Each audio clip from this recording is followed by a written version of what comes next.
आप सभी को राधे राधे, जय श्री कृष्णा। मैं सूर्यकांत द्विवेदी कैवल्य साबर वर्ल्ड में आप सभी लोगों का एक बार पुनः से स्वागत करता हूं। आप सभी लोगों का एक बार पुनः से हार्दिक अभिनंदन करता हूं। कैवल्य साबर वर्ल्ड से प्रेम करने वाले जो भी प्रेमी दर्शक हैं, जो लोग साबर मंत्र या साबर तंत्र प्रयोग मांगते थे, वो लोग बहुत ही आनंदित हैं, क्योंकि साबर वर्ल्ड चैनल अब धीमे धीमे इस पे मंत्र और यंत्र तंत्र की जानकारियां प्रदान की जा रही हैं। तो बहुत सारे लोग प्रसन्न हैं। बहुत सारे लोगों ने मैसेज किया कि गुरुदेव, हमें अतिशय प्रसन्नता है कि कैवल्य साबर वर्ल्ड पर आप सिद्ध साबर मंत्रों का प्रचलन आपने आरंभ कर दिया है। आज जो जानकारी हम आप लोगों को प्रदान करने जा रहे हैं, ये बहुत ही विशिष्ट विद्या है और आप लोगों के कई प्रकार के जो है दुखों को हरण करने वाला है। ये बहुत सिद्ध प्रयोग है जो आज आप लोगों को मैं प्रदान करने जा रहा हूं, वो भी बिल्कुल फ्री। लाखों रुपए जब आपके ऊपर कष्ट आता है तो लूटने वाले लोग लाखों रुपए आप लोगों को लूट लेते हैं, चूना लगा लेते हैं, उसका कोई फल नहीं मिलता। आज जो मैं चीज आपको बताने जा रहा हूं, सबसे बड़ी बात यह है कि ये एकदम फ्री का प्रयोग है, एकदम फ्री का। ठीक है, इसमें ना तो आपको धूप जलाना है, ना तो घी जलाना है, ना हवन करना है, ना कहीं कुछ जाप करना है, ना कोई पाठ करना है। छोटा सा एक टोटका करना, और ये इतना प्रसिद्ध और इतना फेमस टोटका है, आप करके देखिए, आपके दिमाग की बत्ती खुल जाएगी कि ये प्रयोग लाखों रुपए हमने खर्च कर दिया, हमारा सिद्ध नहीं हुआ, एक छोटे से प्रयोग से हमारा कार्य सिद्ध हो गया। ठीक है, ये ऐसा प्रयोग है। बहुत बार आप लोगों ने देखा होगा कि आप अपना काम कर रहे हैं, आप अपनी अच्छी तरीके से आप अपनी जिम्मेदारी निभा रहे हैं, लेकिन आपका शत्रु वो बाधित कर रहा है। मान लीजिए आप खेत खरीदने जा रहे हैं, प्लॉट खरीदने जा रहे हैं, आप पैसा भी देने वाले हैं, आप सब कुछ अपने तरीके से अच्छे से कर रहे हैं, लेकिन कोई आपका शत्रु है जो उस काम में बाधा डाल रहा है। आपके खेत बेचने वाले मालिक से पता नहीं क्या क्या बातें उल्टी सीधी कर देगा कि आप उससे खेत खरीद नहीं सकते।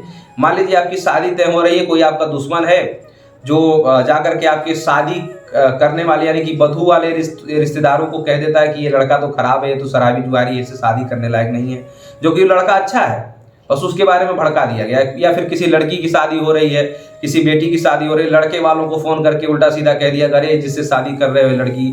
तो जब शत्रु बाधा डाल रहा है किसी भी काम में, ठीक है, आपका बनता बनता काम शत्रुओं के कारण बाधित हो जा रहा है। ठीक है, आपको ऐसा लगता होगा कि नौकरी मिलने वाली थी, बस किसी शत्रु के कहने के कारण वो नौकरी हमारी छूट गई।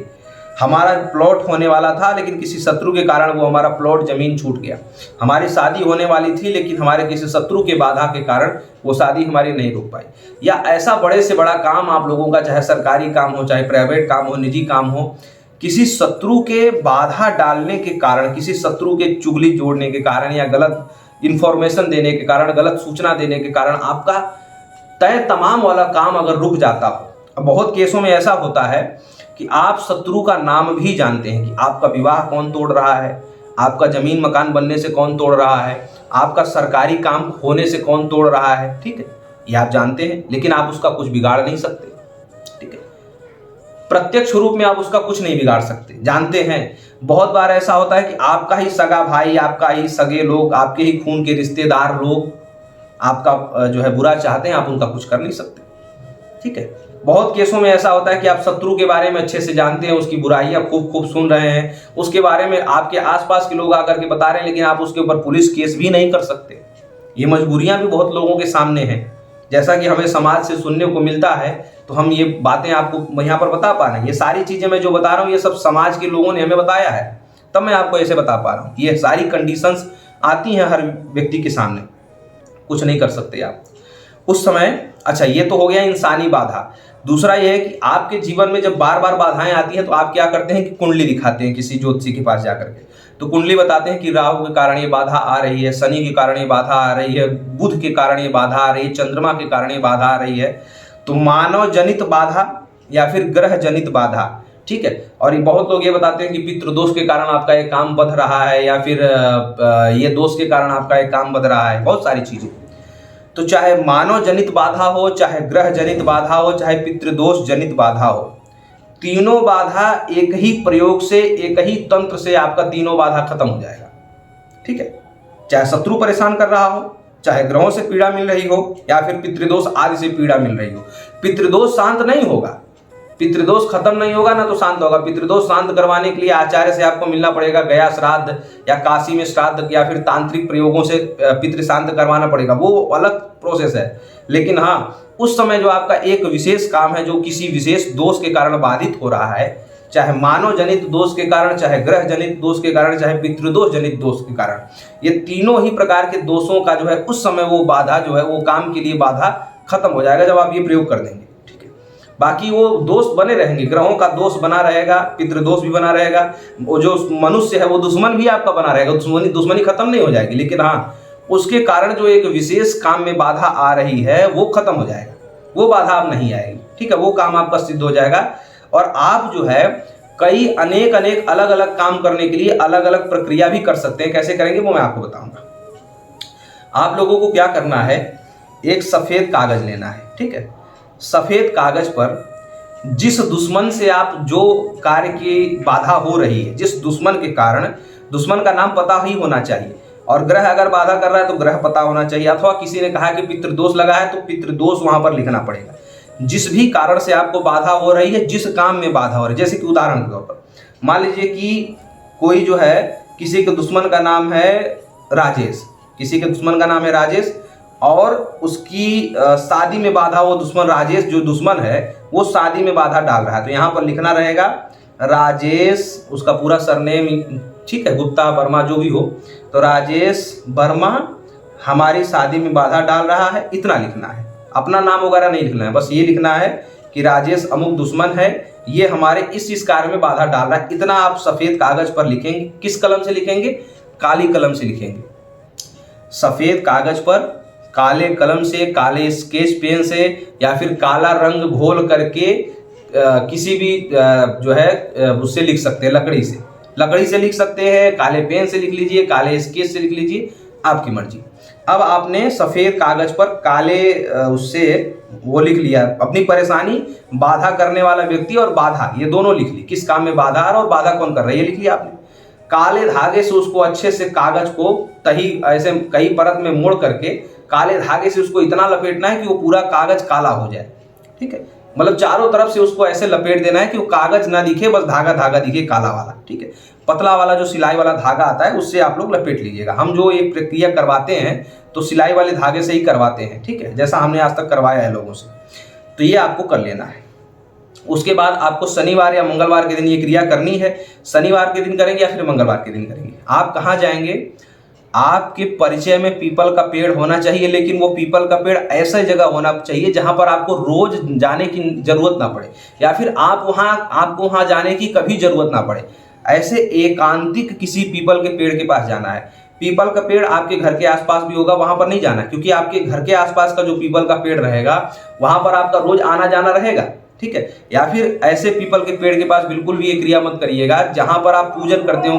बहुत लोग क्या है कि शनि देव का पूजन करते हैं, वहां पर जो है हनुमान जी को पीपल मान करके पूजन करते हैं, बहुत लोग वहां पर दीपक जलाते हैं। तो ऐसे वृक्ष, पीपल के वृक्ष के पास आप लोग ये क्रिया मत करिएगा जहां पर आपका रोज आना जाना हो, या फिर आपके घर के लोगों का रोज उस पीपल के वृक्ष के आसपास आना जाना हो, वहां पर ये क्रिया नहीं करनी है।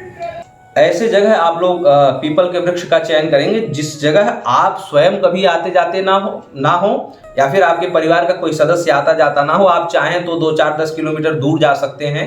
ऐसे एकांतिक पीपल के वृक्ष के पास आपको जाना है। ठीक है, अगर आपके घर के आसपास ही हो और आपको लगता हो कि इस पीपल के पास हमारे घर का कोई व्यक्ति नहीं जाता होगा या जाने की जरूरत नहीं पड़ती है, वहां पर आप जाएंगे। ये जो शनिवार या मंगलवार के दिन ये जो प्रयोग आपने सिद्ध किया है, जो ताबीज जैसा आपने बनाया है, ये वहां पर ले जा करके वो पीपल के जड़ में खोद करके दबाएंगे। ठीक है, दबाएंगे और वहां पर हनुमान जी से प्रार्थना करेंगे कि हे हनुमान जी, ये शत्रु है हमारे इस काम में बाधा डाल रहा है, ये हमने यहाँ पर दबा दिया है, आप कृपा करें कि जल्दी से जल्दी हमारा ये कार्य सिद्ध हो जाए और ये जो हमारे कार्य में ये व्यक्ति या ये ग्रह या ये दोष बाधा डाल रहा है वो बाधा हट जाए। ठीक है, वहां पर आप जो है शत्रु का नाम लिखने के बजाय अगर आपको ग्रह बाधा हो रही तो वहां पर आप लिख देंगे कि राहु की बाधा के कारण ये कार्य हमारा बाधित हो रहा है, पितृदोष की बाधा के कारण ये कार्य बाधित हो रहा है। ये वहां पर आप लोग ये तीनों श्रेणी की चीजें अलग अलग, जिस चीज से आपको परेशानी महसूस हो रही है वो आप लिख करके ले जाएंगे।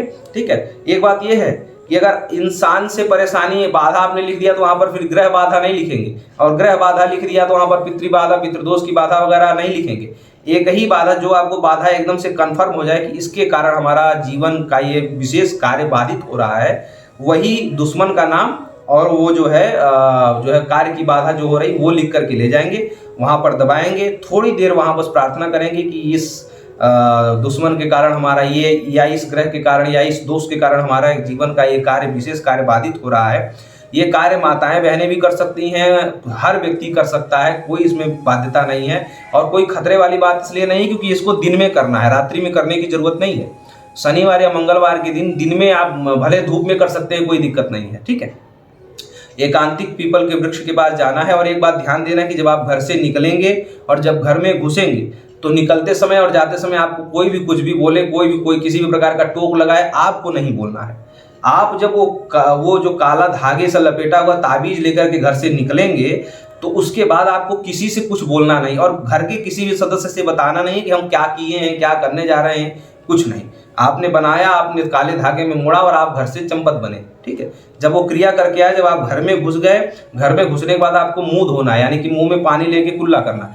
वो कुल्ला करने के बाद आप फिर किसी से बात कर सकते हैं, लेकिन प्रयोग जब तक सिद्ध ना हो जाए तब तक इस प्रयोग का रहस्य किसी को नहीं बताना है, ठीक है। कहाँ गए थे, क्यों गए थे, आप कुछ भी बहाना मार सकते हैं। जब आपका प्रयोग सिद्ध हो जाए, सफल हो जाए, कार्य की बाधा खत्म हो जाए, कार्य वो सिद्ध हो जाए, तब आप भले बताइए कि हम तो पीपल के पेड़ के नीचे ये किए थे और ये वो, और ये फिर क्रिया आप किसी और को भी दे करके फिर करवा सकते हैं, ठीक है। लेकिन जब तक आपका कार्य सिद्ध ना हो जाए तब तक आप लोग किसी से बताना नहीं और आते जाते समय अपने शरीर पर टोक नहीं लगवानी है। कुल मिला जुला करके कहने का अभिप्राय ये है। ये बड़ा ही सिद्ध, सफल, प्रमाणित और कई बार आजमा करके परीक्षित किया हुआ प्रयोग है। आशा और उम्मीद करता हूं कि इससे बहुत लोगों का लाभ होगा, बहुत लोगों का भला होगा और जन जन तक ये जानकारी आप पहुंचाइए। कैवल्य साबर वर्ल्ड ऐसे विशिष्ट ज्ञान आपको हमेशा प्रदान करता था, करता है और करता रहेगा, ठीक है। इसी जानकारी के साथ हम लोग फिर मिलेंगे ऐसे ही किसी ज्ञानात्मक चर्चा के साथ। अनुमति लूंगा। राधे राधे, जय श्री कृष्ण।